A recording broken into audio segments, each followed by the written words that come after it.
नमस्कार मित्रांनो, तुम्हा सर्वांचं स्वागत आहे. आज आपण येथे ग्रामीण स्थानिक स्वराज्य संस्था हा भाग अभ्यासणार आहोत. या टॉपिकची आपण जर वैशिष्ट्य बघितली तर पंचायत राज व्यवस्थेमधील ग्रामीण स्थानिक स्वराज्य संस्था हा जो टॉपिक आहे हा ग्रामसेवक, कृषी सेवक इत्यादी परीक्षांसाठीच नाही तर सर्व स्पर्धा परीक्षांमध्ये यावर प्रश्न पडतात. म्हणून हा टॉपिक आपल्याला अभ्यासणे अत्यंत गरजेचे आहे.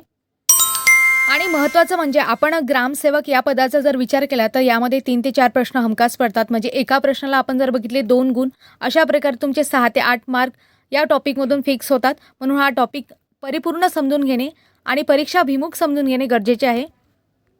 आज जो आपण हा टॉपिक बघणार आहोत तो टॉपिक मी डिटेल ॲनालिसिस करून बनवलेला आहे. म्हणजेच PYQचं मी ॲनालिसिस केलं आहे, त्यानंतर पॉईंट काढलेले आहे. परीक्षाभिमुख माहिती तुम्हाला मी देणार आहे. आणि मित्रांनो, तुमच्या माहितीसाठी सांगते, तुम्ही या चॅनलवर नवीन असाल तर चॅनलला नक्की सबस्क्राईब करा, कारण आपण या चॅनलवर विविध स्पर्धा परीक्षांशी रिलेटेड व्हिडिओ अपलोडेड करत असतो. म्हणूनच चॅनलला नक्की सबस्क्राईब करा. तर चला मित्रांनो, आता आपण टॉपिकला सुरुवात करूया. सुरुवातीला आपण काय शिकणार आहोत हे आपण समजून घेऊ. आपण सुरुवातीला पंचायत राजची ओळख करून घेणार आहोत. त्याच्यानंतर आपण ग्रामीण स्थानिक स्वराज्य संस्था कुठल्या आहेत, त्या शहरी स्थानिक स्वराज्य संस्था कुठल्या आहेत, ग्रामपंचायत बद्दल संपूर्ण माहिती बघणार आहोत. त्याच्यानंतर आपण जर विचार केला तर ग्रामसभा, त्याबद्दल आपण डिटेल माहिती बघणार आहोत. नंतर ग्रामसेवक पदाबद्दल माहिती बघणार आहोत, जे आपण पदाची परीक्षा देत आहोत. आणि विविध परीक्षांमध्ये जे काही विचारले गेलेले प्रश्न आहेत त्याबद्दल आपण इथे अभ्यासणार आहोत. आणि मी शेवटी प्रश्न घेतलेले आहेत, त्यामधून तुम्हाला आढावा येईलच. सुरुवातीला मित्रांनो, आपण त्रिस्तरीय जी काही रचना आहे, म्हणजे त्रिस्तरीय जे काही सरकार आहे त्याबद्दल थोडक्यात जाणून घेऊ. आपल्याला माहिती आहे केंद्र पातळीवर केंद्र सरकार असते, राज्य पातळीवर राज्य सरकार असते, आणि आपण जर तिसरा स्तर बघितला त्यामध्ये आपण पंचायत राजचा समावेश करतो. तिसरा जो स्तर आहे म्हणजेच पंचायतचा जो स्तर आहे त्यालाच आपण स्थानिक स्वराज्य संस्था या नावाने सुद्धा ओळखतो. आणि याला आणखी वेगवेगळ्या नावं आहेत, जसं की स्थानिक शासन, स्थानिक स्वशासन, स्थानिक प्रशासन, अशा वेगवेगळ्या नावांनी आपण त्याला ओळखतो. आपण जर भारतीय राज्यघटनेचा विचार केला तर भारतीय राज्यघटनेत आधी दुहेरीच राज्यव्यवस्थेची तरतूद होती, म्हणजे केंद्र पातळीवर केंद्र सरकार आणि राज्य पातळीवर राज्य सरकार. परंतु काय झालं, आपण 73वी घटना दुरुस्ती केली 1992ला आणि 74वी घटना दुरुस्ती केली 1992ला. त्यावेळेस आपण पंचायत या तिसऱ्या स्तराचा समावेश केला. आणि यानुसारच भारतीय राज्यघटनेमध्ये आपण जर विचार केला तर भाग 9, भाग 9A तसेच परिशिष्ट 11 व 12 समाविष्ट केले गेले. आणि महत्त्वाची आणि सर्वात महत्त्वाची गोष्ट म्हणजे अशी की भारत हा जगातील एकमेव देश आहे की ज्यामध्ये त्रिस्तरीय सरकार रचना आपल्याला पाहायला मिळते. तसं बघितलं तर मित्रांनो, आपण 73वी घटना दुरुस्ती आहे, 74वी घटना दुरुस्ती आहे, याची ओळख कशी झाली, यामागच्या कुठल्या कुठल्या समित्या होत्या, कसा हा म्हणजे विकेंद्रीकरणाचा जो कार्यक्रम झाला किंवा ही रचना झाली ती कशी झाली, यामागील कोणते विधेयक मांडली, या सगळ्यांबद्दल आपण जाणून घेणार आहोत. परंतु त्यासाठी आपण सेपरेट व्हिडिओ बनवणार आहोत. आजच्या व्हिडिओत फक्त आपण आज ग्रामपंचायती याबद्दल डिटेल अभ्यास करणार आहोत, कारण की ग्रामसेवक या पदाकरता हा भाग अत्यंत महत्त्वाचा आहे. तरीसुद्धा मित्रांनो, मी तुम्हाला यावर एक बेसिक ओळख म्हणून याची रचना समजून सांगते. सुरुवातीला आपण स्थानिक स्वराज्य संस्था याचा अर्थ पाहू.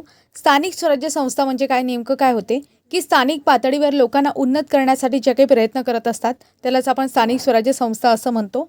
आणि जर विचार केला तर ही जी स्थानिक स्वराज्य संस्था आहे ते कायद्याने निर्माण झाली आहे. आपण तर बघितलं 73वी 74वी घटना दुरुस्ती त्यामुळे झालेली आहे.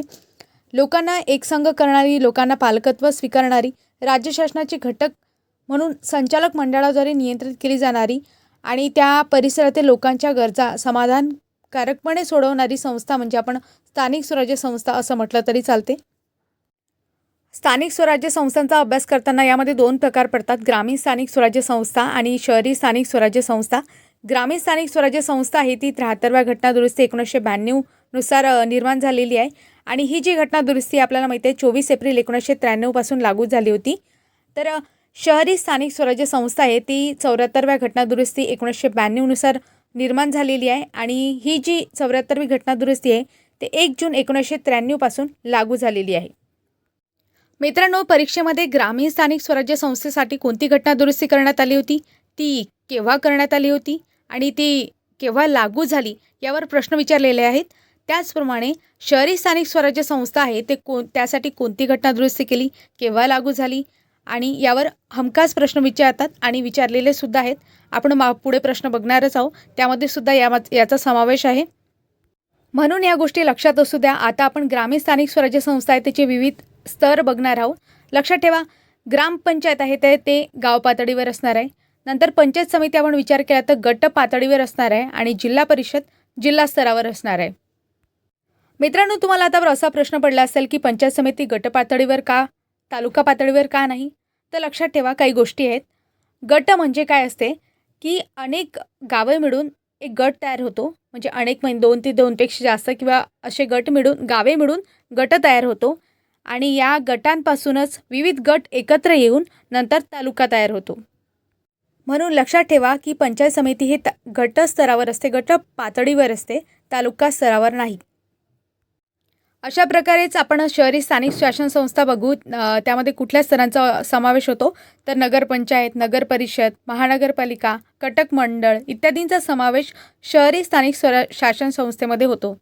येथे महत्त्वाचा आणि अत्यंत महत्त्वाचा परीक्षेच्या दृष्टिकोनातून ऑब्जेक्टिव्ह म्हणजे मित्रांनो बघा, ग्रामीण स्थानिक स्वराज्य संस्था आहे, त्याचप्रमाणे शहरी स्थानिक स्वराज्य संस्था आहेत आणि या संस्थांचा मधला मध्यस्थी दुवा म्हणून जिल्हा नियोजन समितीची स्थापना करण्यात आलेली आहे. इथे जिल्हा नियोजन समिती आहे म्हणून जिल्हा पातळीवर असेल असा तुक्का किंवा असा कुठल्याही प्रकारचा गैरसमज करून घेऊ नका, कारण की याची निर्मिती मध्यस्थी दुवा म्हणून करण्यात आलेली आहे. आणि प्रामुख्याने दुसरा महत्त्वाचा ऑब्जेक्टिव्ह म्हणजे की 74व्या घटना दुरुस्तीने या समितीची स्थापना करण्यात आलेली आहे. 73व्या घटना दुरुस्तीने नाही, हा प्रश्न विचारला गेलेला आहे, म्हणून लक्षात ठेवा. मित्रांनो, आता आपण पंचायत राजमधील ग्रामीण स्थानिक स्वराज्य संस्था आहेत त्यामध्ये डिटेलमध्ये बघणार आहोत. त्यामध्ये सुरुवातीला आपण जर बघितलं तर ग्रामपंचायत आहे, पंचायत समिती आहे, जिल्हा परिषद आहे, यांचा आपण अभ्यास करणार आहोत. सुरुवातीला आपण ग्रामपंचायत याबद्दल जाणून घेऊ. आपण जर बघितले तर ग्रामपंचायत आहे, ग्रामपंचायतचा जो काही कार्यकाळ असतो तो 5 वर्षाचा असतो आणि यामध्ये प्रामुख्याने जर विचार केला तर ग्रामपंचायतीचे सदस्य, उपसरपंच आणि सरपंच यांचा समावेश होतो. यांचासुद्धा कार्यकाळ 5 वर्षाचाच असतो. मित्रांनो, आता आपण पंचायत समितीबद्दल जाणून घेऊ. पंचायत समिती आपल्याला माहिती आहे गटस्तरावर असते आणि गट आपण बघितलं की अनेक गावांचा जो काही समूह असतो की त्याला आपण गट असे म्हणतो आणि अनेक गटांचा जो समूह असतो त्याला आपण तालुका असे म्हणतो. आता पंचायत समिती गटस्तरावर असते हे आपल्याला माहिती आहे. यामध्ये सदस्य, उपसभापती आणि सभापती इत्यादींचा समावेश होतो. आता या ठिकाणी ऑब्जेक्टिव्ह म्हणून एक गोष्ट लक्षात ठेवा, पंचायत समितीचा कार्यकाळ 5 वर्षाचाच असतो. यांच्या सदस्याचा कार्यकाळसुद्धा 5 वर्षाचा असतो. मात्र सभापती यांचा कार्यकाळ 2.5 वर्षाचा, तसंच उपसभापती यांचासुद्धा कार्यकाळ 2.5 वर्षाचा असतो. हे लक्षात घ्या आणि हा परीक्षेमध्ये ऑब्जेक्टिव्ह विचारलेला आहे, म्हणून लक्षात ठेवा. आता आपण पुढे जर बघितले तर त्यामध्ये जिल्हा परिषद आपल्याला पाहायला मिळते. जिल्हा परिषदेमध्ये सुद्धा जर विचार केला सदस्य, उपाध्यक्ष आणि अध्यक्ष इत्यादींचा समावेश होतो आणि याचा कार्यकाळसुद्धा 5 वर्षाचा असतो. म्हणजे जिल्हा परिषदेचा कार्यकाळ 5 वर्षाचा असतो. त्यामध्ये जे काही सदस्य आहेत त्यांचासुद्धा कार्यकाळ 5 वर्षाचा असतो. मात्र इथे उपाध्यक्ष यांचा कार्यकाळ 2.5 वर्ष, तसंच अध्यक्ष आहेत त्यांचा कार्यकाळ 2.5 वर्ष. अशा प्रकारे मित्रांनो, आता आपण ग्रामपंचायत आहे, पंचायत समिती आणि जिल्हा स्तरावर जे काही प्रशासकीय प्रमुख असतात, ज्यांना आपण सचिव म्हणून ओळखतो, त्यांच्याबद्दल पाहू. जर आपण विचार केला ग्रामपंचायत स्तरावर जर विचार केला तर ग्रामसेवक हा प्रशासकीय प्रमुख असतो, त्याला आपण सचिव असं म्हणतो किंवा सरचिटणीस असं सुद्धा म्हणतो. नंतर आपण विचार केला पंचायत समितीवरील जे काही सचिव असतात त्यांना आपण BDO असं म्हणतो. BDO म्हणजेच काय होते, ब्लॉक डेव्हलपमेंट ऑफिसर असं म्हटलं जाते. आणि BDO या पदाची निर्मिती कशी झाली हे तुम्हाला माहिती आहे का? यासाठी बघा काय झालं होतं, 1952ची गोष्ट आहे. 1952मध्ये आपण समुदाय विकास कार्यक्रम म्हणजेच कम्युनिटी डेव्हलपमेंट प्रोग्राम आणला होता. आता यामागे आणखी एक गोष्ट आहे. आपल्याला माहिती आहे 150 वर्षाच्या इंग्रजांच्या राज्यानंतर म्हणजेच 1947ला आपल्या भारताला स्वातंत्र्य मिळालं. नंतर 26 नोव्हेंबर 1949 रोजी आपण काय केलं तर संविधानाचं काय केलं, स्वीकृती केली आणि नंतर 26 जानेवारी 1950 पासून आपण काय केलं, संविधानाची अंमलबजावणी करण्यास सुरुवात केली. तर 1952 पासून हा जो तळागाळातील लोकांपर्यंत म्हणजे त्यावेळेस काय झालं होतं, राज्यसुद्धा तयार झाले नव्हते. आपल्याला माहिती आहे आपलं महाराष्ट्र 1960ला झालेलं आहे. मग असं का 1947ला आपल्या भारताला स्वातंत्र्य मिळालं आणि राज्य 1960ला निर्माण झाले. ह्या सगळ्या गोष्टी आहेत, भरपूर गोष्टी आहेत, परंतु आपण आज टॉपिकशी रिलेटेडच गोष्टी अभ्यासणार आहोत. आपल्याला माहिती आहे मी कम्युनिटी डेव्हलपमेंट प्रोग्राम सांगत होती तुम्हाला 1952चा आणि हा जो प्रोग्राम सुरू झाला होता 2 ऑक्टोबर 1952ला सुरू झाला होता आणि यामागे होते ते गांधीजींची कल्पना होती. मग आता गांधीजी तर तेव्हा जिवंत नव्हते, मग ही कल्पना कशी, तर बघा गांधीजींचं एक प्रसिद्ध वाक्य होतं की स्वातंत्र्याची सुरुवात तळागाळापासून झाली पाहिजे. त्यानुसार प्रत्येक गाव एक गणतंत्र व पंचायत असेल. तिला सर्व अधिकार असतील. भारताच्या खऱ्या लोकशाहीत प्रत्येक गावाला एक घटक मानले जाईल. तिचे संचालन खालून म्हणजे प्रत्येक गावातील लोक करतील. काही अल्प लोकांच्या हाती जर सत्ता देऊन स्वराज्य साकारणार नाही, तर जेव्हा सत्तेच्या दुरुपयोगाला विरोध करण्याचे सामर्थ्य जनतेमध्ये येईल, तेव्हाच खरे स्वराज्य साकार होईल. हे गांधीजींचे त्यावेळेचे बोल होते. म्हणूनच ग्रामीण भागाचा विकास करण्यासाठी, विकासामध्ये जनतेला सहभागी करण्यासाठी, त्याचप्रमाणे जनतेला सामाजिक आर्थिकदृष्ट्या सक्षम बनवण्यासाठी आपण भारत सरकारने 1952मध्ये गांधीजींच्या जन्मदिनी 2 ऑक्टोबर 1952मध्ये कम्युनिटी डेव्हलपमेंट प्रोग्राम सुरू करण्यात आला होता. आणि या सगळ्या गोष्टींवर देखरेख ठेवण्यासाठी BDO या पदाची निर्मिती करण्यात आली होती. अशा प्रकारे मित्रांनो, आपण BDO या पदाबद्दल माहिती बघितली. आणि BDO हे पद जर आपल्याला विचार करायचा असेल, म्हणजे कोणत्या यासाठी कुठली परीक्षा द्यावी लागते, त्यासाठी MPSC ही परीक्षा द्यावी लागते. आणि तेव्हा कुठं आपल्याला BDO होता येते. आता चला पुढे जाऊ. जिल्हा परिषद आहे. जिल्हा परिषदमध्ये जर विचार केला तर त्यामध्ये प्रशासकीय प्रमुख कोण असते? तिथे डेप्युटी CEO असतात. हे प्रशासकीय प्रमुख असतात. लक्षात ठेवा, इथं मुख्य कार्यकारी अधिकारी हे प्रशासकीय प्रमुख नसतात, तर उपमुख्य कार्यकारी अधिकारी हे प्रशासकीय प्रमुख असतात. आणि हा सर्वात मोठा ऑब्जेक्टिव्ह आहे, म्हणून लक्षात ठेवा. हे बघा मित्रांनो, जिथे मी ऑब्जेक्टिव्ह सांगेल तिथे तुम्ही नोटच करून घ्या. म्हणजे काय होते की यावर जसेच्या तसे प्रश्न पडलेले आहेत. आणि शेवटी आपण पेपरचं जे की PYQ आहे त्याचं ॲनालिसिस घेणारच आहोत. आणि तुम्हाला प्रश्नाची उत्तरे तिथे द्यायचीच आहेत, म्हणून लक्षात ठेवा. आता आपण पुढील परीक्षाभिमुख माहिती पाहू. त्यामध्ये आपण विचार केला तर राजीनामा कोण कोणाकडे देतो हे बघणार आहोत. ग्रामपंचायतीचे जे काही सदस्य असतात ते सदस्य सरपंचाकडे राजीनामा देतात. उपसरपंच जो असतो तो सरपंचाकडे देतो. आणि सरपंच हा पंचायत समितीच्या सभापतीकडे आपला राजीनामा देतो. नंतर जर विचार केला तर पंचायत समितीतील जे काही सदस्य आहेत ते सभापतीकडे राजीनामा देतात. उपसभापती आहे तर सभापतीकडे देतील. आणि सभापती जे आहेत ते जिल्हा परिषद जे काही अध्यक्ष आहेत त्यांच्याकडे राजीनामा देतात. तसंच जर आपण जिल्हा परिषदेच्या बाबतीत बघितलं तर तिचे जे काही सदस्य असतील ते अध्यक्षांकडे जिल्हा परिषद अध्यक्षांकडे राजीनामा देतील. आणि उपाध्यक्ष असतात ते सुद्धा जिल्हा परिषद अध्यक्षांकडे देतील. आणि जे अध्यक्ष आहेत ते विभागीय आयुक्त यांच्याकडे राजीनामा देतील. ह्या सगळ्या गोष्टी लक्षात घ्या. या सगळ्या गोष्टीवर ऑब्जेक्टिव्ह पडलेले आहेत. अशा प्रकारे मित्रांनो, आपण पंचायत राजमधील ग्रामीण स्थानिक स्वराज्य संस्था हा विषय, हा टॉपिक, त्याची रचना चांगल्यारीत्या समजून घेतली. आता आपल्याला पुढे जायचं, पुढे आपण ग्रामपंचायती हा टॉपिक घेणार आहे. मित्रांनो, आपण 73वी आणि 74वी घटना दुरुस्ती, त्याचप्रमाणे पंचायत राजमधील जो काही उरलेला भाग आहे तो एका सेपरेट लेक्चरमध्ये घेऊ. आणि तो पण अत्यंत महत्त्वपूर्ण आहे. पण त्याआधी आपण ग्रामसेवक या पदाकरता ग्रामपंचायत हा टॉपिक बघणं आपल्याला अत्यंत महत्त्वाचं आहे, म्हणून हा टॉपिक घेऊ. ग्रामपंचायतीच्या बाबतीत आपण जर काही घटनात्मक तरतुदी बघितल्या तर त्यामध्ये आपल्याला असं दिसून येते की भारतीय राज्यघटनेतील मार्गदर्शक तत्त्वे म्हणजे कलम 40मध्ये DPSPमध्ये सांगितलेलं आहे, directive principle of state policy. नंतर आपण बघतो की भाग 9मध्ये सांगितलेलं आहे.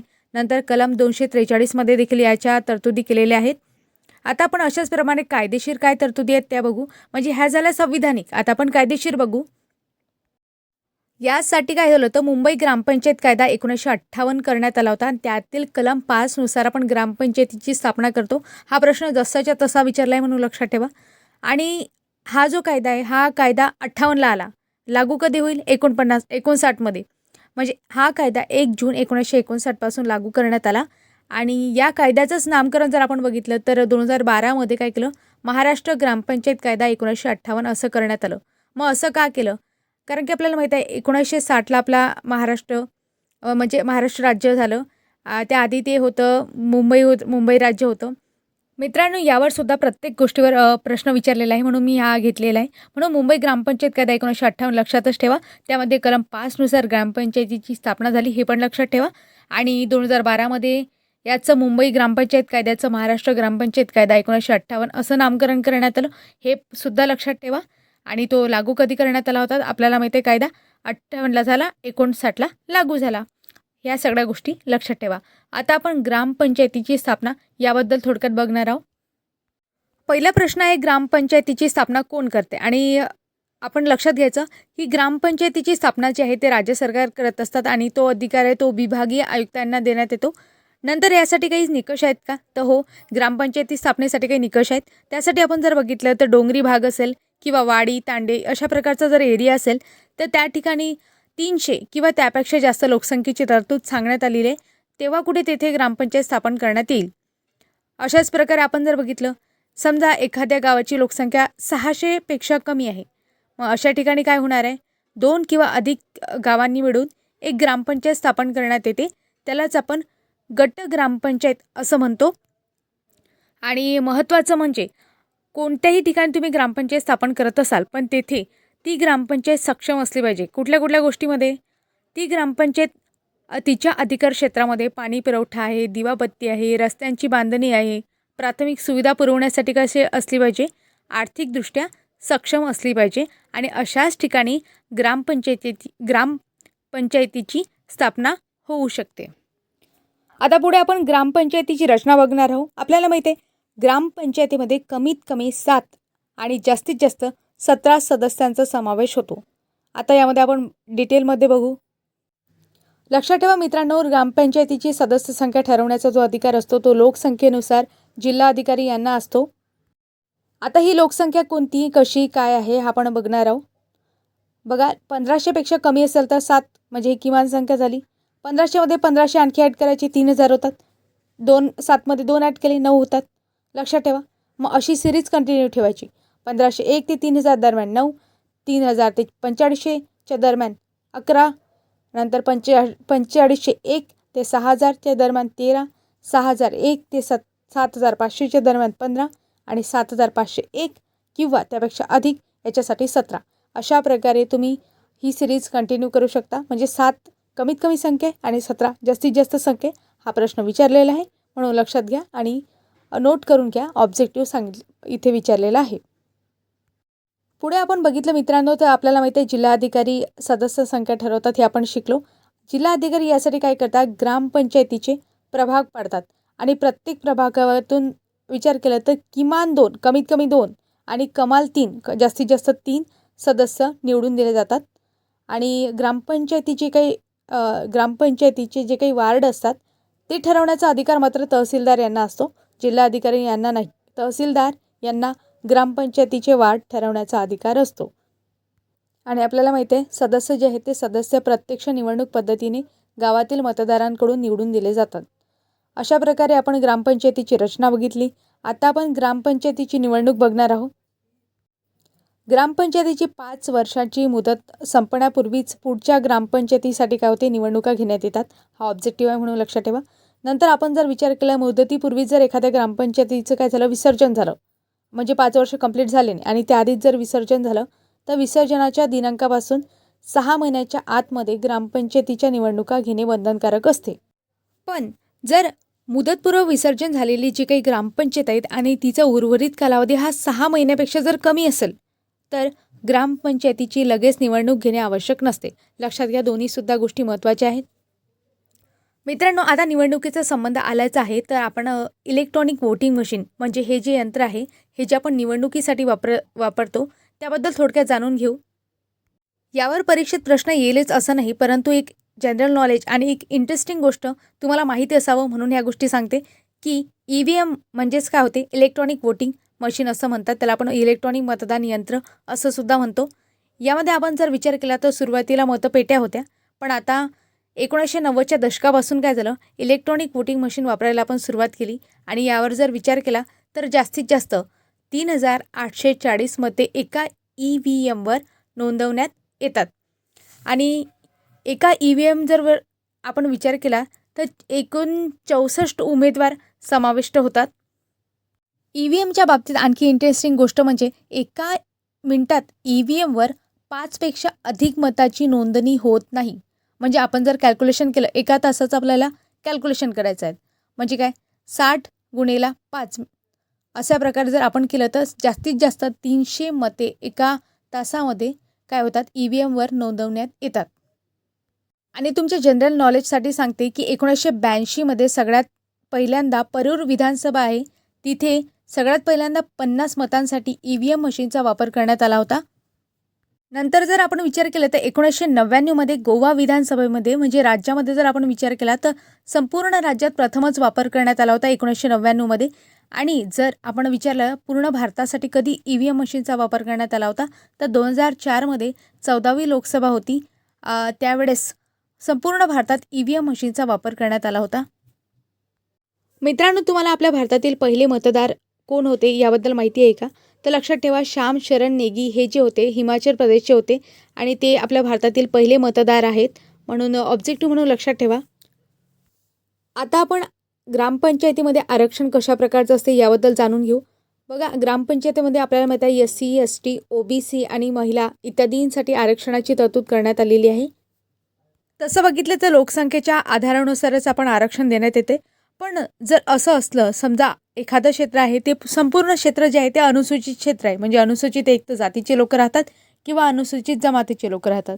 मग अशा वेळी जे असते ना, त्या प्रवर्गाकरता SC ST प्रवर्गाकरता 50% जागा ज्या आहेत त्या आरक्षित ठेवल्या जातात आणि त्या 50% पैकी 50% जागा महिलांसाठी आरक्षित असतात, म्हणजे त्या वर्गाच्या. आता आपण OBC बद्दल पाहू, इतर मागासवर्गीय. यामध्ये जर आपण बघितलं तर 27% आरक्षित जागा असतात, म्हणजे राखीव असतात. आणि या 27% राखीव जागांपैकी 50% जागा ज्या असतात त्या महिलांकरता राखीव असतात. मित्रांनो, इथे एक गोष्ट लक्षात घ्या, OBC म्हणजेच इतर मागासवर्गीय यांचं जे आरक्षण आहे ते 73व्या घटनादुरुस्तीनुसार सांगितलेलं नाही, म्हणजे हे ऐच्छिक प्रकारचं आरक्षण आहे. जर समजा अनुसूचित जाती आणि जमाती आहे तसंच महिला आहे यांच्यासाठी जे आहे ते 73व्या घटनादुरुस्तीने आरक्षण सांगितलेलं आहे. मात्र OBCचं जे आरक्षण आहे ते ऐच्छिक प्रकारचं आहे.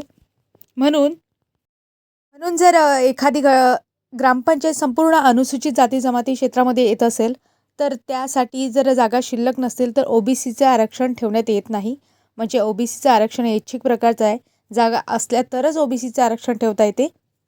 आता आपण महिला आरक्षणाबद्दल पाहू. जर आपण संपूर्ण भारताचा विचार केला असता 33% जे काही जागा असतात त्या महिलांसाठी राखीव असतात. परंतु महाराष्ट्र सरकारने यापुढे जाऊनसुद्धा, म्हणजे महाराष्ट्र सरकारने काय केलं, 21 एप्रिल 2011 पासून महिलांना स्थानिक ज्या काही आणि नागरी स्थानिक स्वराज्य संस्था आहेत त्यामध्ये 50% आरक्षण दिलं आहे आणि ही खूप अभिमानास्पद गोष्ट आहे आपल्यासाठी. लक्षात ठेवा मित्रांनो, परीक्षा अभिमुख ह्या गोष्टी आहेत की महिलांना भारतामध्ये जर आपण स्थानिक स्वराज्य संस्थेचा विचार केला असता त्यामध्ये 33% आरक्षण आहे. पण जर आपण आपल्या महाराष्ट्राचा विचार केला असता तर महाराष्ट्रामध्ये महिलांना स्थानिक स्वराज्य संस्थेमध्ये 50% आरक्षण आहे आणि यावर प्रश्न पडलेला आहे. या दोन्ही कन्सेप्ट तुम्हाला माहितीच असायला पाहिजेत. आणखी एक महत्त्वाची गोष्ट म्हणजे प्रत्येक स्तरावर एकूण अध्यक्षांपैकी किमान 1/3 जे काही पदं असते ते महिलांकरता आरक्षित असतात. ही सुद्धा गोष्ट महत्त्वाची आहे, म्हणून लक्षात ठेवा. आता आपण ग्रामपंचायतीचे जे काही पदाधिकारी आहे, सरपंच आणि उपसरपंच, याबद्दल माहिती पाहू. जर वास्तविक प्रमुख आपल्याला माहिती आहे, वास्तविक कार्यकारी प्रमुख ग्रामपंचायतीचा सरपंच असतात आणि त्यांच्या अनुपस्थितीत जर विचार केला तर उपसरपंच हे काम पाहतात आणि नवीन सरपंचाची निवड होईपर्यंत ते पदावर असतात, म्हणजे त्यांचा आधीचा काळजीवाहू सरपंच म्हणून ते कार्य करतात. सरपंच आणि उपसरपंच यांच्या निवडीबद्दल आपण पाहू. म्हणजे सरपंच आणि उपसरपंचाची निवड कशी होते, कोण करते याबद्दल आपण थोडक्यात पाहू. निवडणूक झाल्यानंतर काय होते, जिल्हाधिकारी ग्रामपंचायतीची पहिली सभा बोलावतात आणि यामध्ये अध्यक्ष असतात. एक तर जिल्हाधिकारी असतील किंवा मग त्यांनी प्राधिकृत केलेले एखादे अधिकारी असतील, तहसीलदार वगैरे, तर ते त्याचे अध्यक्ष असतात आणि ते सभेत उपस्थित असलेल्या सभासदांमधून सरपंच आणि उपसरपंच यांची निवड करतात. पण असं झालं की 2 उमेदवार आहेत आणि दोन्ही उमेदवारांना सारख्याच प्रमाणात जे काही आहेत ते मतं मिळाली. तर मग अशा वेळेस काय केलं जाते, चिठ्ठ्या टाकल्या जातात. म्हणजे आपण लहानपणी तो खेळ खेळायचो की चिठ्ठ्या टाकून जो जिंकला तो जिंकला. मग तशा प्रकारे इथे चिठ्ठ्या टाकल्या जातात आणि त्यातून एकाची निवड केली जाते.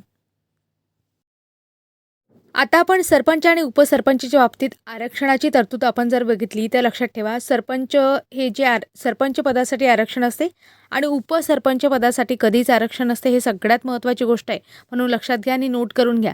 तर सरपंच पदासाठी आपण जर बघितलं होतं की विविध प्रवर्गानुसार वेगवेगळ्या प्रकारचं आरक्षण आहे. म्हणजे कसं, महिलांसाठी वेगळ्या प्रकारचं आरक्षण, SC ST असेल त्यांच्यासाठी वेगळं आरक्षण आणि OBC असेल त्यांच्यासाठी वेगळं आरक्षण. अशा प्रकारे प्रवर्गानुसार लोकसंख्येनुसार वेगवेगळं आरक्षण आपल्याला पाहायला मिळते. क्ष असू द्या, उपसरपंच हे पद कधीच आरक्षित नसते, यावर ऑब्जेक्टिव्ह पडलेला आहे, लक्षातच राहू द्या. आता आपण सरपंच पद बघितलं, सरपंच पदाची निवडणूक बघितली, त्याचं आरक्षण बघितलं. पण अशा बाबतीत जर एखाद्या वेळेस वाद झाला, मग अशा वेळेस काय करायचं? तर 15 दिवसाच्या आत जिल्हाधिकाऱ्यांकडे आपल्याला दाद मागता येते. आणि जिल्हाधिकाऱ्यांच्या विरोधात जर दाद मागायची असेल तर ती विभागीय आयुक्त यांच्याकडे मागता येते. आणि विभागीय आयुक्तांनी जो काही दिलेला निर्णय असतो तो अंतिम निर्णय असतो, त्याच्यापुढे आपल्याला जाता येत नाही. म्हणून विभागीय आयुक्त यांचा निर्णय अंतिम असतो, ही गोष्ट ऑब्जेक्टिव्ह म्हणून लक्षात ठेवा.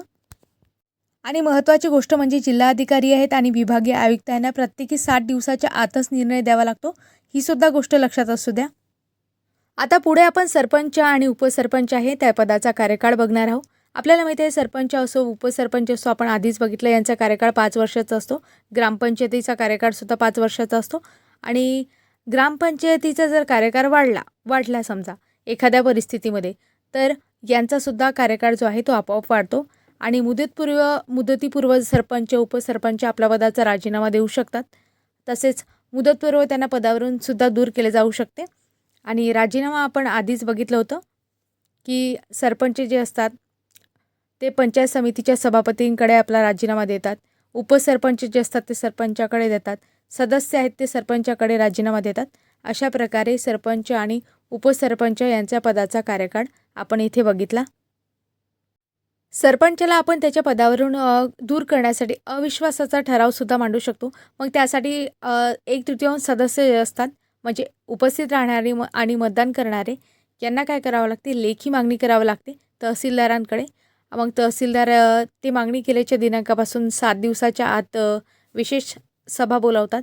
आणि मग सरपंच आणि उपसरपंच यामध्ये तसं बघितलं सरपंच आणि उपसरपंचामध्ये भागही घेऊ शकतात. त्याचप्रमाणे मतदानसुद्धा करू शकतात. आणि असा ठराव जर आपण विचार केला तर निवडणुकीनंतर पहिले 6 महिने मांडता येत नाही. आणि तसंच फेटाळला जर गेला तर तो वर्षभर पुन्हा मांडता येत नाही. ह्या गोष्टी लक्षात ठेवा. आता आपण शॉर्टकटमध्ये पाहू की अविश्वास ठराव जे आहे त्याची मागणी कशी आणि कोणाकडे किती प्रमाणात करता येते. समजा मित्रांनो पुरुष सरपंच असले आणि त्यावेळेस काय होते, अविश्वास ठरावाची आपल्याला मागणी करायची आहे. तर पुरुष सरपंचाच्या बाबतीत जर विचार केला तर 1/3 सदस्य तहसीलदाराकडे लेखी मागणी करतात. आणि अविश्वास ठराव जर मंजूर करायचा असेल तर त्यासाठी किती लोकांची म्हणजे सदस्यांची गरज असते, तर 2/3 सदस्य संख्येच्या बहुमताने आपल्याला अविश्वास ठराव मंजूर करता येतो. तशाच प्रकारे जर आपण विचार केला तर महिला सरपंच असल्या तर काय करता येईल, तर महिला सरपंच असल्या तर अविश्वास ठराव मांडताना 2/3 बहुमताने म्हणजे तिथे 2/3 सदस्यांच्या संख्येने तहसीलदारांकडे लेखी मागणी केली जाते. आणि 3/4 सदस्य संख्येच्या बहुमताने अविश्वास ठराव जो आहे तो मंजूर करण्यात येतो. या गोष्टीवर ऑब्जेक्टिव्ह पडलेले आहेत, जसेच्या तसे ऑब्जेक्टिव्ह आहे, म्हणून लक्षात ठेवा. आता आपण सरपंचाचे कार्य याबद्दल बघणार आहोत. सरपंचाचे कार्य आपण जर विचार केला तर सरपंच आपल्याला माहिती आहे वास्तविक प्रमुख असतो, ग्रामसभेच्या सभा बोलावतो, त्याचे अध्यक्षस्थान स्वीकारतो. त्याचप्रमाणे राज्य शासन आहे, जिल्हा परिषद आहे, पंचायत समिती आहे, यांना माहिती पुरवण्याचं काम जे असते ते सरपंचांचं असते. आणि ग्रामपंचायतीचे जे अधिकारी कर्मचारी असतात त्यांच्यावर नियंत्रण ठेवण्याचं काम सरपंच करतात. आता एक इंटरेस्टिंग गोष्ट आहे मित्रांनो, तुम्हाला माहिती आहे का की सरपंच आणि ग्रामसेवक यांच्या नावावर बँकेमध्ये म्हणजे ग्रामपंचायतीचे संयुक्त खाते असते. ही गोष्ट तुम्हाला माहिती नसेल तर माहिती लक्षात ठेवा. आता आपण अशाच प्रकारे पुढे पाहू ते ग्रामपंचायतीचे अधिकार आणि कार्य पाहू. आता आपण सरपंचाचे बघितले, आता ग्रामपंचायतीचे पाहू. आता ग्रामपंचायतीमध्ये जर विचार केला तर आपल्याला माहिती आहे ग्रामपंचायती ज्या आहेत त्या मुंबई ग्रामपंचायत कायदा 1958च्या परिशिष्ट 1मधून ग्रामपंचायतीचे कार्य आहेत ते नमूद करण्यात आलेले आहेत. हा सुद्धा ऑब्जेक्टिव्ह विचारलेला आहे की मुंबई ग्रामपंचायत कायदा 1958च्या कोणत्या परिशिष्टामध्ये ग्रामपंचायतीचे कार्य नमूद करण्यात आलेली आहे, म्हणून लक्षात ठेवा परिशिष्ट 1मध्ये नमूद करण्यात आलेले. नंतर असा पण प्रश्न विचारला आहे यामध्ये किती विषयांचा समावेश होतो, तर तुम्हाला राऊंडमध्ये दिसतंय की 79 विषय इत्यादींचा त्यामध्ये समावेश होतो. आणि आता आपण जर विचार केलं काय काय कार्य असतील मग ग्रामपंचायतीचे, पाण्याचा पुरवठा करणे, दिवाबत्तीची सोय करणे, सार्वजनिक आरोग्याची सोय करणे, प्रौढ साक्षरता योजनेची अंमलबजावणी करणे. तसंच जर बघितलं लघु पाटबंधारे आहे, कुटीर उद्योग आहे, ग्रामोद्योग आहे, यांच्यासाठी विकासाच्या योजना अवलंबिनी म्हणजे कृषी, पशु इत्यादींसाठी. नंतर जंगल संवर्धन वगैरे ह्या सगळ्या गोष्टी ग्रामपंचायतीच्या कार्यामध्ये मोडतात. त्याचप्रमाणे योजनांवर ग्रामपंचायतीमधून जो ग्रामनिधी असतो त्यामधून पैसे खर्च करणे हे सुद्धा ग्रामपंचायतीचं कार्य आहे. पुढे आपण ग्रामपंचायतीचा कालावधी बघितला तर आपण सुरुवातीलाच बघितलं होतं की 5 वर्षाचा कालावधी असतो आणि हा कालावधी जर विचार केला तर ग्रामपंचायतीच्या पहिल्या सभेपासून गृहीत धरतात आणि हा आपला ऑब्जेक्टिव्ह म्हणून लक्षात ठेवा की ग्रामपंचायतीचा जो काही कालावधी आहे तो ग्रामपंचायतीच्या पहिल्या सभेपासून गृहीत धरतात आणि अपवादात्मक परिस्थितीमध्ये हा जो कार्यकाळ आहे तो कमी जास्त करू शकतो आणि तो जो अधिकार आहे तो राज्य शासनाला असतो म्हणून लक्षात घ्या. पुढे जर आपण बघितलं ग्रामपंचायतीची निवडणूक म्हणजे कशी काय होते त्यामध्ये उमेदवार पात्रतेचे निकष काय काय आहे म्हणजे उमेदवाराला जर ग्रामपंचायतीसाठी उभं राहायचं असेल तर किती वर्ष त्याची पूर्ण असायला लागतात आणि काय निकष असायला पाहिजेत. तर वयाची 21 वर्ष त्यांनी पूर्ण केलेली असावी. त्याचप्रमाणे गावाच्या मतदार यादीत त्या उमेदवाराचं नाव असायला पाहिजे आणि कोणत्याही कायद्याद्वारे तो निवडणूक लढवण्यास अपात्र नसावा आणि महत्त्वाची गोष्ट म्हणजे स्वतःच्या राहत्या घरी शौचालय असावे व त्याचा नियमित वापर करावा. अशा प्रकारचे निकष सरपंच उमेदवारीसाठी आहेत. ज्याप्रमाणे आपण ग्रामपंचायतमधील जे काही उमेदवार आहेत त्यांच्या पात्रतेचे निकष पाहिले त्याचप्रमाणे अपात्रतेचे सुद्धा काही निकष आहेत. त्यावरून अपात्र केले जाते. त्यामध्ये आपण जर बघितलं मानसिकदृष्ट्या अकार्यक्षम आहे म्हणजे तुम्ही आम्ही म्हटलं म्हणून अकार्यक्षम असं होत नाही. त्यासाठी सक्षम न्यायालयाचे पुरावे लागतात. म्हणून मानसिकदृष्ट्या अकार्यक्षम यासाठी सक्षम न्यायालयाद्वारे पुरावे दिले असेल तरच अकार्यक्षम पकडता येते. नंतर जर विचार केला तर शासनाने गैरवर्तनाच्या कारणावरून नोकरीतून बडतर्फ केलेली जी काही व्यक्ती असेल ती व्यक्ती इथे अपात्र ठरते. तसंच जर पुढे बघितलं तर ग्रामपंचायतीमध्ये कोणतेही लाभाचे पद धारण करणारी व्यक्ती तसंच 2 किंवा 2पेक्षा जास्त अपत्य असणारी व्यक्ती 12 सप्टेंबर 2001 नंतर तिसरं अपत्य असणारी व्यक्ती इथे अपात्र ठरते म्हणजे 2पेक्षा जास्त अपत्य इथे नसायला पाहिजे पण 2001च्या आधी असलेले चालतात म्हणून लक्षात घ्या आणि हा ऑब्जेक्टिव्ह म्हणून लक्षात ठेवा. नंतर जर विचार केला ग्रामपंचायतीची देणी मागणी केल्याच्या दिनांकापासून 3 महिन्याच्या आत न दिलेली व्यक्ती आणखी जर विचार केला शासकीय कर्मचारी वगैरे असतील तर ते इथे अपात्र ठरतात. अशा प्रकारे अपात्रतेचे निकष आपण बघितले. आता पुढे आपण ग्रामपंचायतीचे विसर्जन याबद्दल बघणार आहोत. ग्रामपंचायतीचे विसर्जन आपल्याला माहिती आहे आपल्याला माहिती आहे महाराष्ट्र ग्रामपंचायत कायदा 1958 त्यामधलं कलम 145 आहे. त्यामध्ये ग्रामपंचायतीच्या विसर्जनाच्या बाबतीत सांगितलेले आहेत आणि तो विसर्जनाचा अधिकार आहे तो राज्य शासनाला असतो. ह्या गोष्टी लक्षात ठेवा. पुढे जर मित्रांनो आपण विचार केला तर ग्रामनिधी महत्त्वाचा आहे. त्यामध्ये ग्रामनिधीबद्दल जर आपण विचार केला तर महाराष्ट्र ग्रामपंचायत कायदा 1958 आहे. त्यामध्ये कलम 57(1) हा प्रश्न विचारलेला आहे लक्षात ठेवा. कलम 57(1) यामध्ये ग्रामनिधीबद्दल सांगण्यात आलेलं आहे आणि आपण जर विचार केले तर ग्रामनिधीच्या उत्पन्नाचे स्रोत यामध्ये आपल्याला पाहायला मिळतात की स्थानिक कर आहे व शुल्क आहेत. त्याचप्रमाणे विविध संस्थेकडून जे काही प्राप्त झालेले अनुदाने आहेत त्यांचे कर्ज आहेत इत्यादींचा समावेश ग्रामनिधीमध्ये होतो. तसं जर बघितलं तर ग्रामपंचायत क्षेत्रातील वाळू आहे रेती आहे यांच्या विक्रीतून मिळालेले जे काही उत्पन्न आहे त्यांचा सुद्धा समावेश ग्रामनिधीमध्ये होतो. आणि महत्त्वाची गोष्ट म्हणजे ग्रामपंचायतींना तिच्या अखत्यारीतील जमीन महसुलाच्या 5 वर्षाच्या सरासरी इतकी रक्कम राज्य शासनाकडून अनुदान म्हणून दिली जात असते. तसेच परीक्षेमध्ये असा सुद्धा प्रश्न विचारलेला आहे की गावातून गोळा केलेल्या एकूण जमीन महसुलातील किती टक्के वाटा हा ग्रामपंचायतींना मिळत असतो. तर लक्षात ठेवा 30% वाटा आहे तो ग्रामपंचायतींना मिळत असतो. ग्रामपंचायतीबाबत काही महत्त्वाच्या गोष्टी आहेत आपण लक्षात घेऊ. ग्रामपंचायत आपले अंदाजपत्रक दरवर्षी 2 ऑक्टोबरला ग्रामसभेपुढे मांडते. 2 ऑक्टोबरला म्हणजे कधी? गांधी जयंतीला.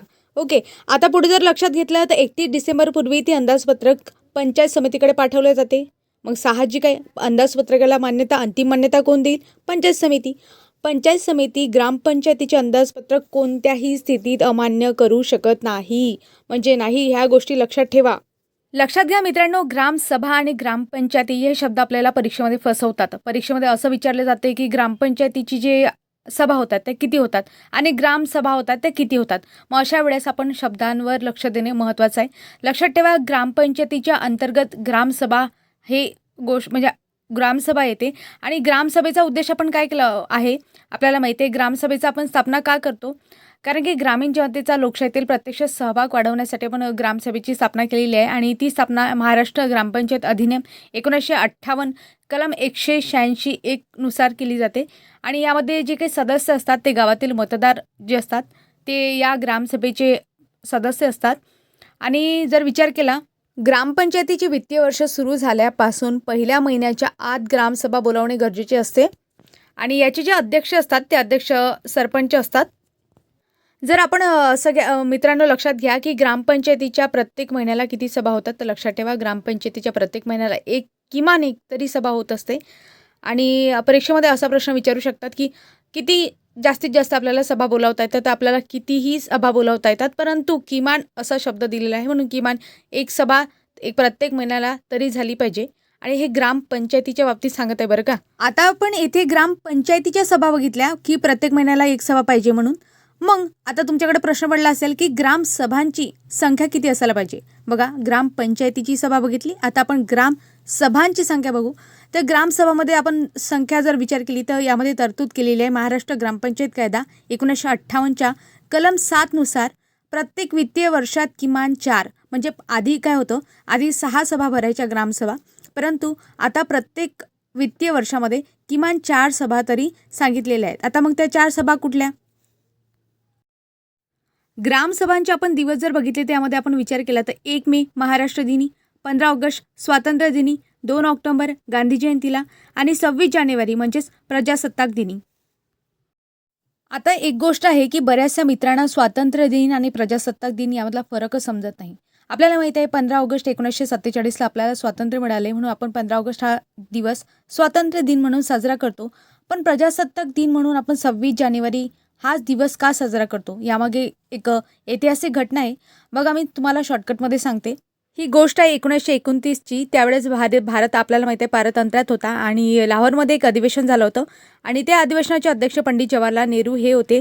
आणि त्यावेळेस पूर्ण स्वातंत्र्याची मागणी करण्यात आली होती आणि त्यांनी ठरवलं होतं की आमच्यापुढे एकच ध्येय आहे, ते म्हणजे पूर्ण स्वातंत्र्य.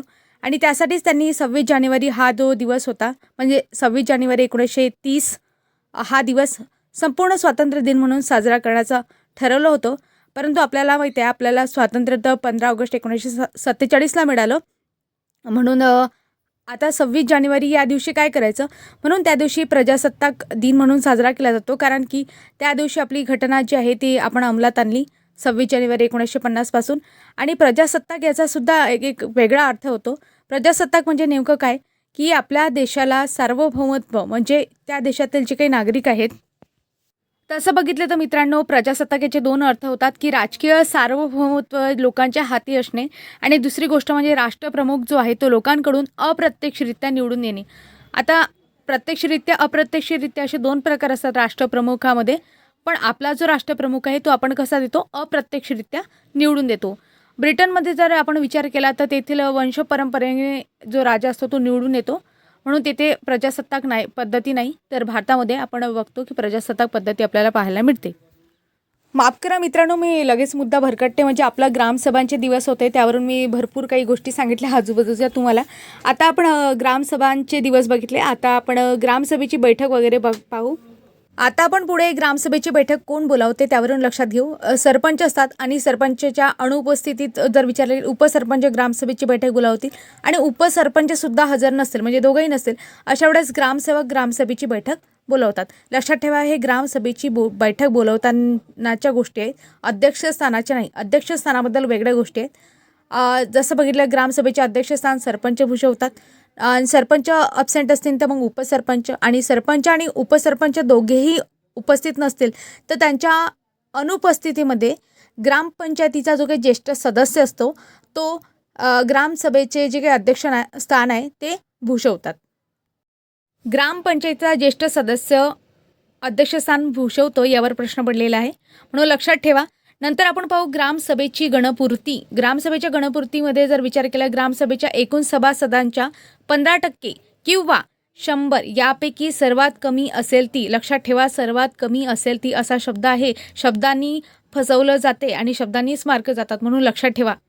आता आपण ग्रामसभेची गणपूर्ती बघितली, तसंच ग्रामपंचायतीची सुद्धा गणपूर्ती आहे. त्यामध्ये विचार केला तर एकूण सभासदांच्या किमान 1/2 सदस्य हजर पाहिजे, म्हणजे किती, 50, कमीत कमी 50%, 50 नाही 50% सदस्य हजर पाहिजे. लक्षात ठेवा ग्रामपंचायतीच्या बाबतीत आणि ग्रामसभेच्या बाबतीत तुम्ही बघितलेच आहे. आता आपण ग्रामसभेचे अहवाल पाहू. ग्रामसभेचा अहवाल जर विचारात घेतला तर ग्रामसेवक तयार करतात आणि ग्रामसेवकाने निर्देश केल्यास गावातील शिक्षक, तलाठी, अंगणवाडी सेविका हे ग्रामसभेचे अहवाल तयार करत असतात. आता ग्रामपंचायतीची विशेष सभा बोलवायची असेल तर किमान किती दिवस आधी नोटीस दिली पाहिजे?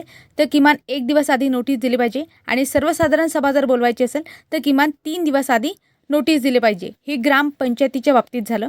आता आपण ग्रामसभेच्या विशेष सभा आणि सर्वसाधारण सभा पाहू. ग्रामसभेची विशेष सभा बोलवायची असेल तर 4 दिवस आधी नोटीस दिली पाहिजे, किमान किमान 4 दिवस आधी. आणि सर्वसाधारण सभा जर विचारात घेतली तर किमान 7 दिवस आधी नोटीस गेली पाहिजे. अशा प्रकारे आपण ग्रामसभा आणि ग्रामपंचायत याबद्दल डिटेल माहिती बघितली. आता आपण ज्या पदाची परीक्षा देतोय तो पद म्हणजे ग्रामसेवक. याबद्दल अभ्यास करणार आहोत. ग्रामसेवक या पदाची निवड कशी करतात? तर जिल्हा निवड मंडळ याची निवड करते. त्यासाठी ऑनलाईन एक्झाम घेण्यात येते, ते आपल्याला माहितीच आहे. नंतर याची नेमणूक कोण करते असा जर प्रश्न विचारण्यात आला तर जिल्हा परिषद मुख्य कार्यकारी अधिकारी म्हणजे CEO असं म्हणतात त्यांना, ते याची ग्रामसेवकाची निवड करत असतात, म्हणजे नेमणूक करत असतात. नंतर आपण जर विचारात घेतलं ग्रामपंचायतीचे कार्यक्षेत्र जर विचारात घेतलं तर किती असते? म्हणजे ग्रामपंचायतीचे जेवढं काही अधिकार क्षेत्र आहे त्यामध्ये गट ग्रामपंचायत आहे किंवा ग्रामपंचायत आहे तेवढं तिचं क्षेत्र असते. नंतर आपण बघतो याच्यामध्ये बढती आणि निलंबन जर विचार केला ते अधिकार कोणाला असतात? तर ते सुद्धा CEO यांनाच असतात, नेमणूक करण्याचे सुद्धा, आणि बढती आणि बदली करण्याचे, निलंबन करण्याचे अधिकारसुद्धा CEO यांनाच असतात. नंतर आपण याचा दर्जा जर विचारात घेतला, ग्रामपंचायतीचा म्हणजे दर्जा जर बघितला तर ग्रामपंचायतीचा ग्रामसेवक हा नोकर नसून सचिव किंवा चिटणीस असतो, हे आपण आधीच बघितलं आहे. आणि वर्ग 3चा सेवक असतो. आणि वेतन श्रेणी जर आपण याच्यामध्ये बघितली तर 25,500 ते 81,100 पर्यंत, म्हणजे यामध्ये महागाई भत्ता, घरभाडे भत्ता, वाहतूक भत्ता वगैरे इन्क्लुडेड आहे. आणि 7व्या वेतन आयोगानुसार ही श्रेणी आहे. आणि ग्रामसेवकावर नजीकचे जे काही नियंत्रण असते ते कोणाचे असते? त्यामध्ये गटविकास अधिकारी असतो. आणि त्यानंतर आपण जर विचार केला तर जिल्हा परिषदेचे मुख्य कार्यकारी अधिकारी म्हणजेच CEO यांचे ग्रामसेवक या ग्रामसेवकावर काय असते? निरीक्षण असते, म्हणजे नियंत्रण असते. अशा प्रकारे मित्रांनो आपण ग्रामपंचायतीबद्दल संपूर्ण माहिती बघितली. यामध्ये जो 73वी आणि 74वी घटनादुरुस्ती कायदा आणि बरेचसे पंचायतीमधला थोडासा जो भाग आहे तो उरलेला भाग आपण एका सेपरेट लेक्चरमध्ये पाहू. म्हणजे तो सुद्धा एकदम महत्त्वाचा आहे परीक्षेच्या दृष्टिकोनातून, पण हा सुद्धा भाग तेवढाच महत्त्वाचा होता. आता आपण यावरील प्रश्न म्हणजे समोर बघणार आहोत. माफ करा मित्रांनो, एक महत्त्वाचा मुद्दा राहिला होता, तो म्हणजे ग्रामविकास समित्या. ग्रामविकास समित्या आपण बघू आणि त्यानंतर आपण प्रश्नांना सुरुवात करू. ग्रामविकास समित्या जर आपण बघितल्या, यामध्ये जर विचार केला तर ग्रामसभा काय करते? ग्रामपंचायतीशी चर्चा करून एक किंवा त्यापेक्षा जास्त ग्रामविकास समित्या स्थापन करते. आता ग्रामविकास समित्याचं काय असते माहिती आहे का? यामध्ये जी समित्यांची मुदत असते ते ग्रामपंचायत मुदत एवढीच असते. आणि रचना जर आपण बघितली तर 12 ते 24 पर्यंत इतके सदस्य असतात. लक्षात कसं ठेवायचं? 12 दुने 24 म्हणून 12 ते 24 इतके सदस्य असतात. नंतर आपण जर बघितलं सरपंच याचा पदसिद्ध सदस्य असतो, अध्यक्ष नाही, पदसिद्ध सदस्य असतो. तर ग्रामसेवक पदसिद्ध काय असतात? सचिव असतात. यामध्ये आपण विचार केला तर किमान 1/3 सदस्य ग्रामपंचायत सदस्यांमधील असतात. तर किमान 50% महिला याच्या सदस्य असतात. लक्षात ठेवा, हा ऑब्जेक्टिव्ह विचारलेला आहे. आणि यामध्ये कंबाईनला 2-3 वेळा प्रश्न विचारलेला आहे प्रिलिम्सला. नंतर बऱ्याचशा परीक्षामध्ये हा प्रश्न येतो. इथे एक महत्त्वाची गोष्ट लक्षात घ्या मित्रांनो, जेव्हा ग्रामविकास समित्या ज्या काही असतील त्या फक्त केवळ महिलांकरता असतील तर त्यावेळेस किमान 3/4 महिला सदस्य असायला पाहिजे. आणि केवळ दुर्बल घटकांकरता असेल तर त्यावेळेस किमान 3/4 दुर्बल घटकातील जे काही लोक असतील ते त्यामध्ये सहभागी असायला पाहिजे. मित्रांनो, येथे एक गोष्ट लक्षात घ्या, तुम्ही जर हे लेक्चर एकदम प्रामाणिक आणि चांगल्यारीत्या ऐकलं असेल तर तुम्हाला यामधील प्रत्येक प्रश्नाचं उत्तर येईल. प्रश्नाचं उत्तर म्हणजे असं की तुम्ही ग्रामसेवक या पदाकरताच नव्हे तर PSI, STI, AOSO तसेच राज्यसेवेच्या प्रश्नाचे सुद्धा तुम्हाला उत्तरं मिळतील. अशा प्रकारे आपण पूर्ण अभ्यास केलेला आहे. तर मित्रांनो, आता आपण प्रश्नांना सुरुवात करूया. आणि तुम्ही सर्व रेडी असाल आणि मला खात्री आहे की तुम्ही चांगल्या प्रकारे लेक्चर ऐकलं असाल, तुम्हाला प्रश्नांची उत्तरं येतीलच. तर पहिला प्रश्न आहे, गावातून गोळा केलेल्या जमीन महसुलातील किती टक्के वाटा ग्रामपंचायतींना मिळतो? तर आपण बघितलं होतं 30% वाटा ग्रामपंचायतींना मिळतो, म्हणून लक्षात ठेवा. हा प्रश्न पुन्हा येण्याची शक्यता आहे. आता पुढे पाहू आपण प्रश्न. कोणामुळे ग्रामीण राजकारणात खुलेपणा आणि पारदर्शकता येण्यास मदत होते? तर आपल्याला माहिती आहे की ग्रामसभामुळे ग्रामीण राजकारणात खुलेपणा आणि पारदर्शकता येण्यात मदत होते. तसे आपण ऑप्शन स्किप केले असते तर आपल्याला जमलं असतं. ग्रामसेवक तर होणारच नाही, ग्रामपंचायत नको आणि सरपंच पण नको इथे. म्हणून लक्षात ठेवा ग्रामसभा. आता ग्रामसभा का, तर आपल्याला माहिती आहे ग्रामसभेमध्ये प्रत्येक जो मतदार असतो गावातील प्रौढ मतदार, ज्यांचं वय 18पेक्षा जास्त आहे आणि त्यांचा मतदार यादीत नाव आहे असे जे मतदार असतात त्यांचा समावेश ग्रामसभेमध्ये होतो. म्हणून पारदर्शकता येण्यास मदत होते. पुढील प्रश्न आहे, ग्रामपंचायतीमध्ये किती सभासद असू शकतात. आपण बघितलं होतं कमीत कमी 7 आणि जास्तीत जास्त 17 सदस्य ग्रामपंचायतीमध्ये असू शकतात. आता पुढचा प्रश्न पाहू. पुढचा प्रश्न आहे, ग्रामसेवकाची निवड कोण करते. तर त्यामध्ये आपण बघितलं होतं ग्रामसेवकाची निवड जिल्हा निवड मंडळ करत असते, म्हणून लक्षात घ्या. आणि नेमणूक आपण जर बघितलं होतं CEO आपण बघितलं होतं, मुख्य कार्यकारी अधिकारी जिल्हा परिषदेचे, ते करत असतात. आता पुढचा प्रश्न पाहू. प्रश्न आहे, ग्रामपंचायतीला कर्ज कोण मंजूर करतो. तर लक्षात घ्या ग्रामपंचायतीला कर्ज मंजूर करण्याचे काम जिल्हा परिषदेचे असते. काही गोष्टी तोंडी सांगते त्या लक्षात घ्या. ग्रामपंचायतीला कर्ज मंजूर करण्याचे काम जिल्हा परिषदेचं असते. तसंच ग्रामपंचायतीच्या अनुदानास मान्यता देण्याचं काम पंचायत समितीचं असते. आणि गावाचा पोलीस पाटील जो असतो तो उपविभागीय अधिकारी यांच्यातर्फे निवडला जातो. तर ग्रामपंचायतीची तपासणी करण्याचे जे अधिकार आहेत ते महसूल आयुक्त यांना असतात. आणि सर्व राज्यात ग्रामसभा स्थापन करण्यात यावी असं लखमल जैन समिती आहे त्यांनी म्हटलं होतं. आणि ह्या सगळ्या गोष्टी आहेत ते महत्त्वाच्या आहेत, म्हणून लक्षात ठेवा. पुढचा प्रश्न आहे, गावाच्या विकासासाठी अंतिम निर्णय घेणारी सत्ता कोणती. तर लक्षात ठेवा अंतिम निर्णय घेणारी सत्ता ही ग्रामसभा आहे, म्हणून ऑप्शन क्रमांक 4 बरोबर.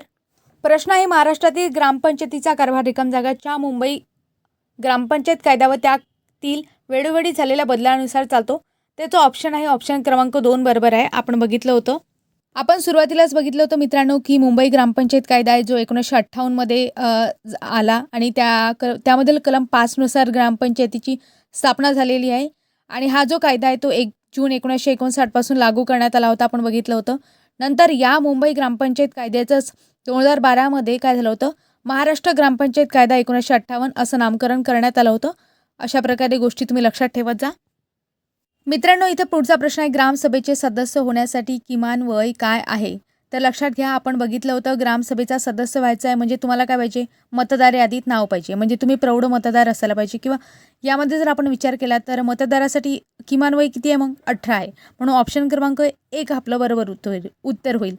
आणि सरपंच पदाच्या उमेदवारीसाठी जर आपण विचारात घेतलं तर 21, लक्षात ठेवा 21 हे कमीत कमी वय सरपंच पदाच्या उमेदवारीसाठी आपल्याला पाहिजे, म्हणून लक्षात ठेवा. तर बघा मित्रांनो, पुढचा प्रश्न आहे, रिकाम जागा लोकसंख्या असणाऱ्या गावांसाठी एकत्रितपणे गट ग्रामपंचायत स्थापन करता येते. इथे ऑप्शन आहे 500, 500पेक्षा जास्त, 1000 आणि 500पेक्षा कमी. तर ऑप्शन क्रमांक 3 बरोबर 500पेक्षा कमी असणाऱ्या लोकसंख्या असणाऱ्या गावासाठी आपण एकत्रितपणे गट ग्रामपंचायत स्थापन करतो. तर आता पुढचा प्रश्न पाहू मित्रांनो, ग्रामपंचायतीची तपासणी करण्याचे अधिकार कोणाकडे आहेत. तर लक्षात ठेवा यामध्ये आपण बघितलं होतं ग्रामपंचायतीची तपासणी करण्याचे अधिकार महसूल आयुक्त यांना आहेत, म्हणून ऑप्शन क्रमांक 4 याचं बरोबर उत्तर होईल. आता हा प्रश्न परत रिपीट झाला मित्रांनो, कोणामुळे ग्रामीण राजकारणात खुलेपणा व पारदर्शकता येण्यास मदत होते. आपण बघितलं होतं ग्रामसभेमुळे होते आणि डिटेल एक्सप्लेनेशन आपण आधी बघितलेलंच आहे. पुढचा प्रश्न PSI प्री 2013ला विचारण्यात आला होता आणि यामध्ये प्रश्न आहे, ग्रामसभेच्या बैठकांबाबतच्या खालील विधानाचा विचार करा. एका आर्थिक वर्षात कमीत कमी 4 बैठका घेणे. पुढचा ब म्हटलं तर 2 बैठकी दरम्यान जास्तीत जास्त 4 महिन्याचे अंतर. सरपंच व त्यांच्या अनुपस्थितीत उपसरपंच बैठक बोलावू शकतो. आणि ग्रामसभेच्या बैठकी आधी स्त्री सभासदांची बैठक घेणे. तर लक्षात ठेवा मित्रांनो, इथे 4ही ऑप्शन बरोबर आहे, म्हणून उत्तर आहे सर्व बरोबर. कारण बघा मी एक तुम्हाला एक्सप्लेन करून सांगते. पहिले सेंटेन्स जर आपण बघितलं, एका आर्थिक वर्षात कमीत कमी 4 बैठका घेणे गरजेचे असते. आपण बघितलं होतं ग्रामसभेच्या बाबतीत कमीत कमी एका वर्षात 4 बैठका आणि ग्रामपंचायतीच्या बाबतीत आपण बघितलं होतं की प्रत्येक महिन्याला किमान 1 बैठक. म्हणून कन्फ्यूज होऊ नका आणि इथेच डाऊट क्लिअर करा.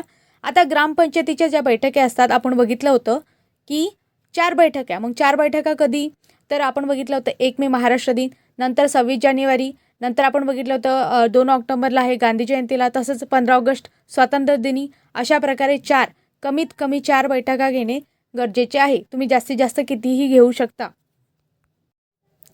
एका वर्षात 4 म्हणजे जर आपण 2 बैठकी दरम्यानचं अंतर बघितलं तर ते 4 महिन्यांचं होते. म्हणून लक्षात ठेवा की 2 बैठकी दरम्यानचं जास्तीत जास्त अंतर 4 महिन्याचं आहे. नंतर तिसरे सेंटेन्स आपण यामध्ये बघितलं तर तिसऱ्या सेंटेन्समध्ये असं सांगितलेलं आहे, सरपंच त्यांच्या अनुपस्थिती उपसरपंच बैठक बोलावतात. हे वाक्यसुद्धा बरोबर आहे. आणि त्याचप्रमाणे ग्रामसभेच्या बैठकीआधी स्त्री सभासदांची बैठक होते. हे सुद्धा वाक्य बरोबर आहे. म्हणून इथे सर्वच ऑप्शन बरोबर आहेत. पुढचा जर प्रश्न बघितला, सरपंच पदासंदर्भात कोणते वैशिष्ट्य गैरलागू ठरते, तर बघा आपण काय काय वैशिष्ट्य बघितले होते ते यामध्ये लक्षात घेऊ आणि उरलं सुरलं ते आपलं उत्तर होऊन जाईल. म्हणजे सरपंचाच्या बाबतीत आपण निवडणूक बघितली होती, सरपंचाच्या बाबतीत आपण आरक्षणसुद्धा बघितलं होतं SC STसाठी आणि स्त्रियांसाठी सुद्धा आरक्षण बघितलं होतं. म्हणून प्रत्यावहन रिकॉल हे या गटात मोडत नाही. म्हणून वैशिष्ट्य असं कुठलं वैशिष्ट्य आहे, तर प्रत्यावहन म्हणजेच हे वैशिष्ट्य गैरलागू ठरते. म्हणून ऑप्शन क्रमांक 3 बरोबर. पुढील प्रश्न पाहू. हा एक लॉजिकल प्रश्न आहे. महाराष्ट्रातील बहुतांश खेड्यात ग्रामसभा यशस्वी न होण्याची कारणे कोणती? यामध्ये ऑप्शन आहेत, सरपंचाची उदासीनता, ग्रामपंचायत सदस्यांची अनिच्छा, लोकांची निरक्षरता आणि वरील सर्व. तर लक्षात ठेवा वरील सर्व कारणं याची आहेत. यामध्ये सरपंचाची उदासीनता येते, मग लोकांचीच अनिच्छा आहे आणि लोकांमध्ये निरक्षरतासुद्धा आहे. लोकांना या बाबतीत गोष्टी माहितीच नाहीत की अशा प्रकारची ग्रामसभा ह्या त्या गोष्टी असतात आणि ग्रामपंचायत आणि ग्रामसभांमधील जो काही अंतर असते ते सुद्धा लोकांना कळत नाही. म्हणून या गोष्टी घडतात. पुढील प्रश्न पाहू. तर यामध्ये जोड्या सांगितलेल्या आहेत. एकीकडे सरपंच कलम 40, कलम 243 आणि उपसरपंच अशा जोड्या दिलेल्या आहेत. तर दुसरीकडे जर आपण पाहिलं उजवीकडे ग्रामपंचायत संघटन, ग्रामसभेची व्याख्या, ग्रामसभेचा अध्यक्ष, सरपंचाच्या अनुपस्थित ग्रामपंचायत बैठकीचा अध्यक्ष, अशा प्रकारे आपण बघितलं होतं. सरपंच जो असतो तो ग्रामसभेचा अध्यक्ष असतो, म्हणून सरपंचाला क्रमांक 3. नंतर 40 बघितलं होतं आपण कलम 40बद्दल. तर मार्गदर्शक तत्वांमध्ये सांगितलेलं आहे DPSPमध्ये. तर कलम 40ची जोड आपण ग्रामपंचायत संघटनासाठी लागते. नंतर आपण जर विचार केला तर कलम 243चा जर विचार केला तर लक्षात घ्या कलम 243नुसार ग्रामसभेची व्याख्या सांगितलेली आहे. आणि चौथा ऑप्शन जर आपण बघितला उपसरपंच, आपल्याला माहिती आहे सरपंचाच्या अनुपस्थितीत उपसरपंच जे आहे ते ग्रामपंचायत बैठकीचे अध्यक्षस्थान भूषवतात. म्हणून ला चौथी जोडी बरोबर होईल. म्हणून आपल्याला ऑप्शनमध्ये 3, 1, 2, 4 असं उत्तर पाहिजे. म्हणून ऑप्शन क्रमांक 2 येथे बरोबर उत्तर होईल. तेव्हा पुढचा प्रश्न आहे तो लॉजिकल प्रश्न आहे. ग्रामपंचायतीस आपली भूमिका परिणामकारकरित्या बजावता यावी यासाठी ग्रामसभा कोणत्या बाबतीत योगदान करते? तर येथे ऑप्शन आहेत अर्थसहाय्य, नंतर सुरक्षा, पायाभूत सुविधा, उत्तरदायित्वाची हमी. तर लक्षात ठेवा उत्तरदायित्वाची हमी जी आहे ती ग्रामपंचायत बजावत असते. म्हणून ऑप्शन क्रमांक 4 येथे बरोबर उत्तर होईल. पुढचा प्रश्न आहे खालीलपैकी कोणती विधाने बरोबर नाही? त्यामध्ये ऑप्शन आहेत ग्रामसेवकाची नियुक्ती मुख्य कार्यकारी अधिकाऱ्याकडून केली जाते. आपल्याला माहिती आहे ग्रामसेवकाची नियुक्ती, हो हे उत्तर बरोबर आहे. नंतर जर विचार केला ग्रामसेवक हा ग्रामपंचायतीचा सचिव असतो, हे सुद्धा बरोबर आहे. ग्रामसेवक हा सेवक सचिव म्हणूनही काम करतो, तर हे सुद्धा बरोबर आहे. आणि चौथा ऑप्शन आहे त्याचे वेतन ग्रामपंचायतीकडून दिले जाते. नाही, त्याचे वेतन जे जिल्हा निधीतून देण्यात येत असते ग्रामसेवकाचे, हे लक्षात ठेवायचा. आणि नंतर जर विचार केला पाचवा आहे तो ग्रामपंचायतीचा नोकर असतो. आपल्याला माहिती आहे तो नोकर नसून चिटणीस असतो, म्हणजे सचिव असतो. म्हणून येथे ड आणि ई हे चुकीची उत्तरं होतील. म्हणून ऑप्शन क्रमांक 4 याचं बरोबर उत्तर आहे. पुढील प्रश्न पाहू मित्रांनो. खालील विधाने विचारात घ्या. पहिला विधान आहे ग्रामसेवक हा ग्रामपंचायतीचा सचिव असतो, तर बरोबर आहे. नंतर पंचायतीचा सचिव हा ग्रामसभेचा सचिव असतो. आपल्याला माहिती आहे ग्रामपंचायतीचा सचिव म्हणजेच कोण? ग्रामसेवक. आणि ग्रामसभेचा सचिव कोण? ग्रामसेवक. म्हणून हे बरोबर आहे. नंतर आपण तिसरं विधान बघितलं तर ग्रामसेवक हा बालविवाह प्रतिबंधक अधिकारी देखील असतो. हो, ही गोष्ट लक्षात ठेवा की ग्रामसेवकालाच बालविवाह प्रतिबंधक अधिकारी म्हणून सुद्धा ओळखतात. म्हणून ABC एकदम बरोबर होईल. आणि आता चौथा पर्याय आपण बघू. चौथ्या ऑप्शनमध्ये सांगितलेलं आहे की ग्रामसेवक हा ग्रामपंचायतीचा सेवक असून त्याचे वेतन आणि भत्ते जिल्हा निधीतून दिले जाते. इथे बघा मित्रांनो, लक्षात घ्या की जिल्हा निधीतून ग्रामसेवकाचे वेतन आणि भत्ते देण्यात येते. पण ग्रामसेवक हा सेवक नसून नोकर नसून तो काय आहे? तर सचिव आहे, चिटणीस आहे. म्हणून लक्षात घ्या ऑप्शन क्रमांक D जो आहे ते चुकीचं आहे. म्हणून येथे आपण पाहिलं तर अ, ब, क हे ऑप्शन बरोबर आहेत. म्हणून उत्तर क्रमांक 3 याचं बरोबर उत्तर होईल. पुढचा प्रश्न पाहू मित्रांनो, जर पंचायत विसर्जन झाली तर निवडणुका रिकाम जागाच्या आत झाल्या पाहिजेत. आपण बघितलं होतं जर पंचायतीचं विसर्जन झालं तर 6 महिन्याच्या आतच निवडणुका असायला पाहिजेत. परंतु जर विसर्जन झालेल्या पंचायतीचा जर विचार केला आणि काही दिवसच बाकी असतील, म्हणजे 6 महिने जर बाकी असतील तर निवडणूक घेण्याची आवश्यकता नसते. ह्या गोष्टी लक्षात ठेवा. पुढचा प्रश्न पाहू मित्रांनो. पुढच्या प्रश्नामध्ये सांगितलं आहे, महाराष्ट्रातील थेट निवडलेल्या सरपंचाबाबत खालीलपैकी कोणते विधान चुकीचे आहे. तर यामध्ये आपण चुकीचं विधान आपल्याला शोधायचं आहे. पण विधाने पाहू तर पहिलं विधान आहे, सरपंचाविरुद्ध अविश्वासाचा ठराव 2/3 सदस्यांच्या पाठिंब्याशिवाय मांडता येणार नाही. हो, हे स्त्री सरपंचाच्या बाबतीत बरोबर आहे. नंतर पुढचं जर आपण बघितलं, अविश्वासाचा ठराव मंजूर होण्यासाठी 3/4 बहुमताची आवश्यकता असते. हे सुद्धा बरोबर आहे, आपण बघितलं होतं. नंतर जर विचार केला तर जर अविश्वासाचा ठराव फेटाळला गेल्यास पुन्हा 2 वर्ष तो मांडता येत नाही. इथे हे ऑप्शन चुकीचं आहे, कारण की 1 वर्ष तो मांडता येणार नाही, 2 वर्ष हे ऑप्शन चुकीचं आहे. आणि चौथं, सरपंचाच्या कारकिर्दीच्या अखेरच्या वर्षात अविश्वासाचा ठराव मांडता येणार नाही. बाकी आपण जर इथे बघितलं तर ऑप्शन क्रमांक 3 इथे चुकीचं होईल. बाकी सर्व जे काही विधाने आहेत ती बरोबर आहेत, म्हणून ऑप्शन क्रमांक 3 आपलं उत्तर आहे. आता एक गोष्ट लक्षात घ्या की जो अविश्वासाचा ठराव असते तो आपण निवडणुकीचे पहिले 6 महिने आपल्याला निवडणुकीनंतरचे जे पहिले 6 महिने असतात त्यात मांडता येत नाही, आणि एकदा तो फेटाळला गेला तर मग वर्षभर पुन्हा नव्याने मांडता येत नाही. म्हणून हे विधान लक्षात ठेवा. हा सुद्धा प्रश्न इथे रिपीट झाला मित्रांनो, की गावातून गोळा केलेल्या जमीन महसुलातील किती टक्के वाटा ग्रामपंचायतींना मिळतो. तर लक्षात ठेवा 30% वाटा आहे तो ग्रामपंचायतींना मिळतो.